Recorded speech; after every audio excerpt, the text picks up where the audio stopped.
अगर आप इलाहाबाद यूनिवर्सिटी में एडमिशन लेने के लिए बीएससी मैथ या फिर बीएससी बायो का एंट्रेंस एग्ज़ाम देने वाले हैं और इसकी तैयारी कर रहे हैं तो ये वीडियो आप ज़रूर देखें।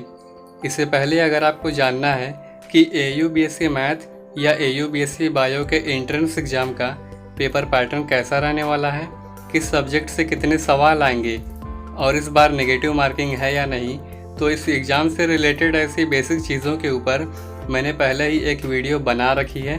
आप उस वीडियो को आई बटन या डिस्क्रिप्शन में जाकर देख सकते हैं। उस वीडियो के ऊपर आप में से कुछ लोगों के कमेंट्स आए कि भाई इस एग्ज़ाम को क्लियर करने के लिए हमें कम्प्लीटली बताओ कि कौन सा बुक बेस्ट रहेगा, एग्ज़ाम में कैसे सवाल आएंगे, कट ऑफ कितना जाएगा और किस लेवल की तैयारी करें। तो फ्रेंड्स, इस वीडियो में मैंने ऐसी सारी बातें डिटेल में एक एक करके डिस्कस की हैं और अगर आपको इस एग्ज़ाम में पास आउट होना है तो इस वीडियो को पूरा देखें।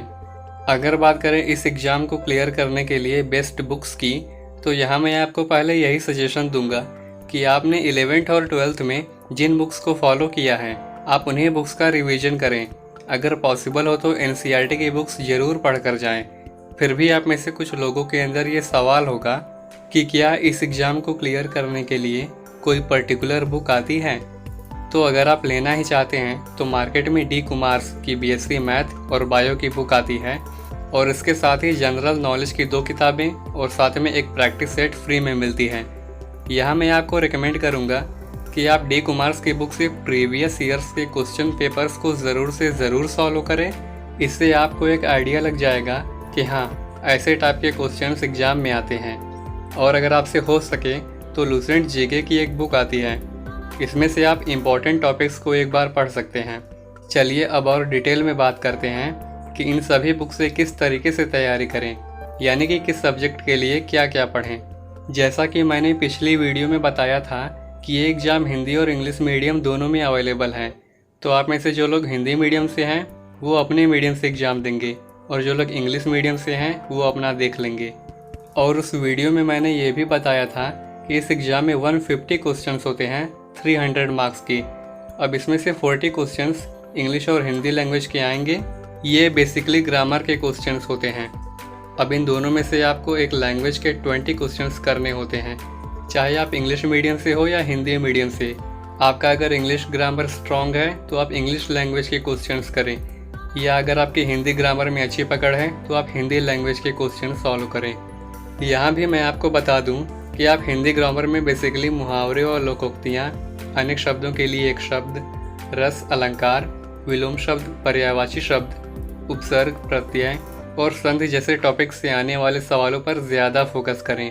और इसी तरीके से इंग्लिश ग्रामर वाले स्टूडेंट्स इंग्लिश ग्रामर में idioms and phrases, one word substitution, antonyms, synonyms, prefix और सफिक्स जैसे टॉपिक्स को अच्छे से प्रिपेयर करें। ये तो बात हो गई लैंग्वेज की। अब आगे 10 क्वेश्चंस होते हैं जनरल अवेयरनेस के। अब यहाँ भी चाहे आप इंग्लिश मीडियम वाले स्टूडेंट हों या हिंदी मीडियम वाले, आपको ये 10 क्वेश्चंस अटेम्प्ट करने ही हैं। यहाँ आप बेसिकली करंट अफेयर्स, डिसीजेस यानी कि रोग, vitamins, history, geography, prizes and winners यानी कि किन्हें कौन सा पुरस्कार दिया गया, books and writers, important days जैसे कि गांधी जयंती कब मनाई जाती है, जवाब आप सभी जानते हैं 2 अक्टूबर। ऐसे क्वेश्चंस और आंसर्स तैयार करें। अब लास्ट में बारी आती है फिजिक्स, केमिस्ट्री और मैथ्स या फिर बायो की, जहां इनसे टोटल 160 क्वेश्चंस आते हैं, यानी कि हर एक सब्जेक्ट से 40 क्वेश्चंस। यहां अगर बात करें टॉपिक्स की तो मैं आपको यही कहूँगा कि आप 11th और 12th के सभी इम्पॉर्टेंट चैप्टर से इम्पॉर्टेंट टॉपिक्स को कवर करें। आप प्रीवियस ईयर्स के क्वेश्चंस का एनालिसिस करें और उस हिसाब से प्रिपेयर करें। अब इस एग्ज़ाम में मार्क्स डिडक्शन का एक सिस्टम होता है।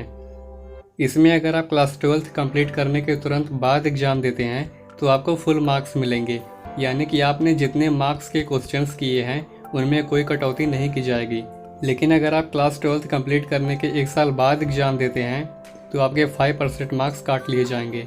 अगर 2 साल बाद देते हैं तो 10% और अगर 3 साल बाद एग्ज़ाम देते हैं तो 15%। अब बारी आती है किस लेवल की तैयारी करें।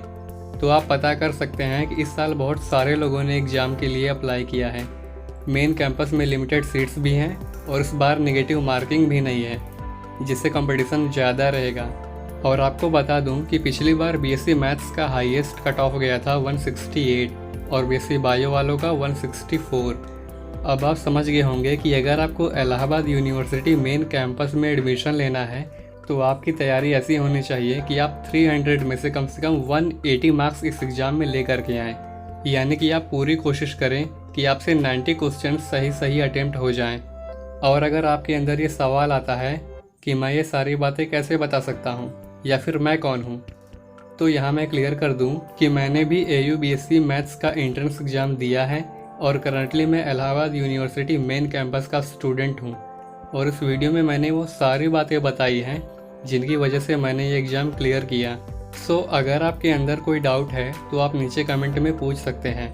अगर इस वीडियो से आपकी हेल्प होती है तो इसे ज़रूर लाइक करें। और अगर आपका कोई ऐसा फ्रेंड या फिर रिलेटिव हो जिन्हें भी ये एग्ज़ाम क्लियर करना है, उन्हें भी ये वीडियो ज़रूर शेयर करें। और लास्ट में आप सभी से यही रिक्वेस्ट है कि अगर आप इस चैनल पर नए हैं तो इसे ज़रूर सब्सक्राइब करके बेल आइकन प्रेस करें, क्योंकि यहाँ पर ऐसे ही यूज़फुल अपडेट्स, टॉप स्किल्स और लर्निंग्स और लाइफ चेंजिंग वीडियोस आती रहती हैं।